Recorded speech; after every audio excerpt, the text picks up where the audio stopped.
Dozen dead in NYC apartment building blaze, including infantNEW.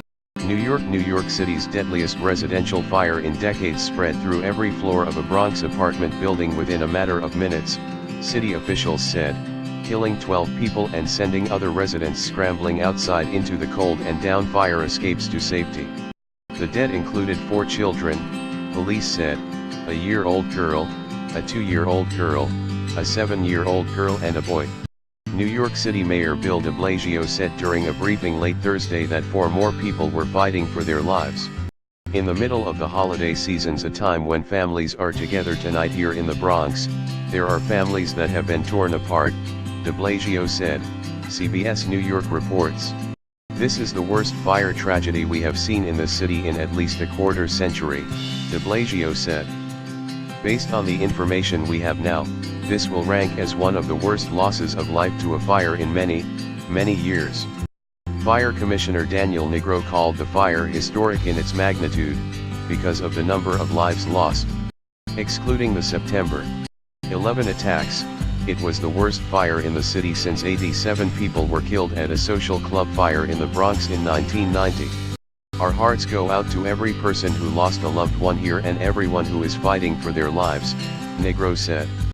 People were screaming, and that's how we knew it was trouble because people were screaming, fire, help. Fire, help, one resident told CBS New York.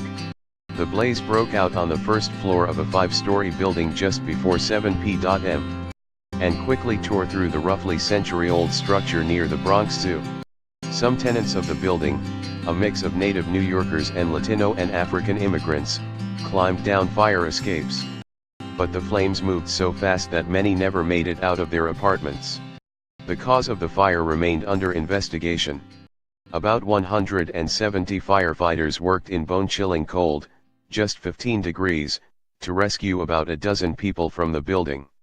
Thierno Diallo, 59, a security guard originally from Conakry, Guinea, who lives in a ground-floor apartment said he was asleep when he heard banging on the door. It took him a moment to realize what was happening. Only when I heard people screaming, "There's a fire in the building," he said.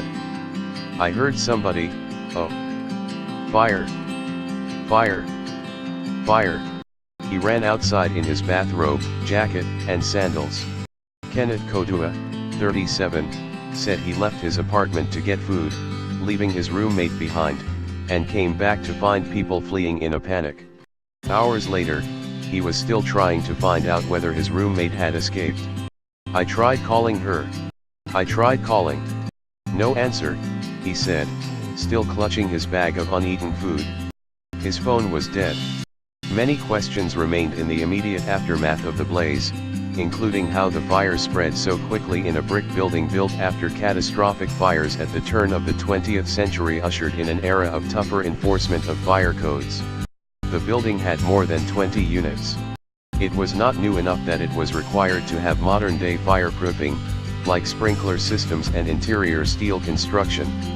Witnesses described seeing burned bodies being carried away on stretchers and young girls who had escaped standing barefoot outside with no coats. Boy.New, 61, arrived in the neighborhood looking for his brother, who had been staying with a family in the building. The family, a husband and wife and 4 children, got out.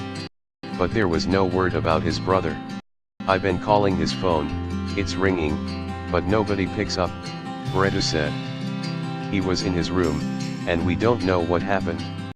The death toll surpassed the 10 who died, including 9 children, in a 4-story home in another part of the Bronx in 2007. That blaze was sparked by a space heater.